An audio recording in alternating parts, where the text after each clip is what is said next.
जहां इतिहास के नाम पर बस राजाओं की और सेठों की कहानियां चलाई जाएं, वहां जान लीजिए कि इतिहास ही पूरा शोषण का इतिहास है।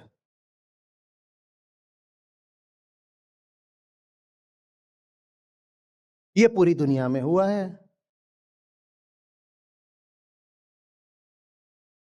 ये तब तक होता रहेगा जब तक इंसान चकाचौंध को पूजता रहेगा।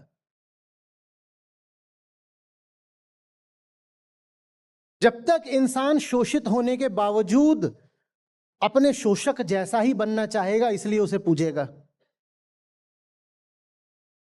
समझ में आ रहा है ना? वो दोनों झुन्नू बैठ करके क्यों उसको पूज रहे होते हैं? इनके पास चाय पीने के पैसे नहीं है, पर पूज रहे हैं कि आओ वाह वाह, उसकी तो यूनिकॉर्न निकल गया, उसको पूजो। क्यों पूज रहे हैं? समझ रहे हो ना क्यों?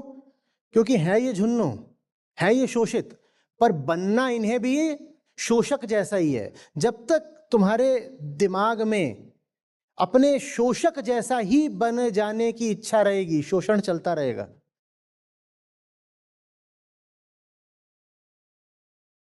आप एक्सप्लॉइटेड हो क्योंकि आप खुद अपन वैसा ही बनना चाहते हो जैसा आपका एक्सप्लॉइटर है। आपका एक्सप्लॉइटर ही तो आपका रोल मॉडल है कि नहीं?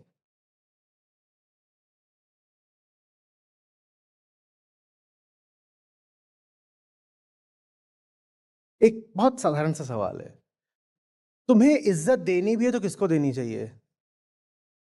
जो बहुत बड़ा है या जो तुम्हें बड़ा बनाना चाहता है? अच्छे से पकड़ो इस सवाल को।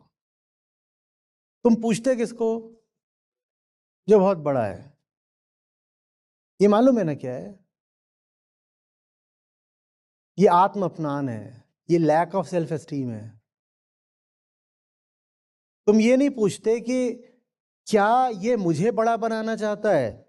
तुम बस ये देखते हो कौन कितना बड़ा है। भले ही वो बड़ा बनाओ, तुम्हें लात मार के, तुम्हें गिरा के, तुम्हारे ऊपर अपना बूट रख के बनाओ, पर तुम उसे पूजोगे क्योंकि वो बड़ा है। ये अपने आप से अच्छे से पूछो, मुझे बड़े को पूजना है या उसको जो मुझे बड़ा बनाना चाहता है?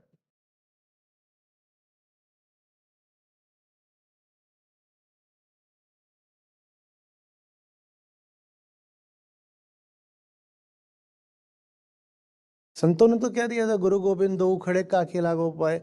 जो मुझे बड़ा बनाना चाहता है मेरे लिए वो पहले आता है, गोविंद से भी ज्यादा बड़ा है। गोविंद होंगे बड़े, पर मेरे काम तो गुरु आया ना, क्योंकि वो मुझे बड़ा बनाना चाहता था।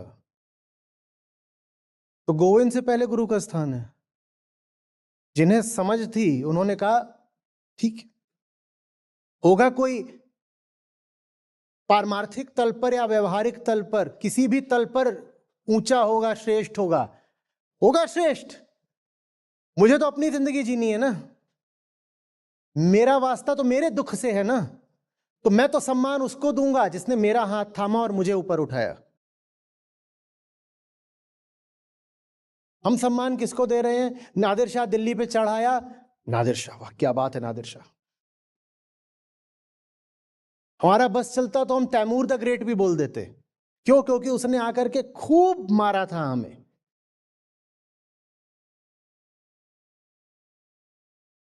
आपने देखा है फिल्में बनती हैं, जितनी भी फिल्में गैंगस्टर्स पर बनती हैं उसमें गैंगस्टर्स कैसे ग्लैमराइज करे जाते हैं। जो हमारा शोषक होता है, जिसने हमें मारा होता है, हमें उसके चरण चाटने की आदत लग गई है। अभी भी एक फिल्म आई है, उसमें वही लोग ग्लैमराइज करे जा रहे हैं जिन्होंने आकर के आपको खूब मारा।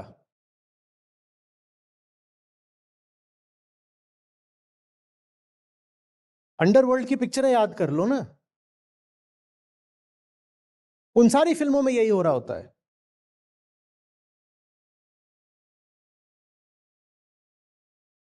वो जो नमूने होते हैं अंडरवर्ल्ड के, उनको ये नहीं दिखाया जाता कि ये देखो हास्यास्पद,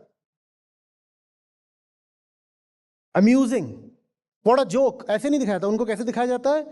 करारा आदमी है, मर्द आदमी है, ये मूछे देखो, उसकी स्टाइल देखो, अदा देखो, उसका नाचना देखो। अच्छा एक बात, उसके उसके नाचने का उस फिल्म से ताल्लुक क्या है? क्यों उसका नाच इतना ग्लैमरस तरीके से कोरियोग्राफ किया गया? तुमने कभी सोचा? उस पूरी स्टोरी लाइन में उस नाचने की स्टेप की कोई जरूरत थी क्या? पर वो इसीलिए ताकि ये गिरे हुए लोग, ये एक्सप्लॉइटेड लोग अब इसको पूजें। और तुमने पूजा भी।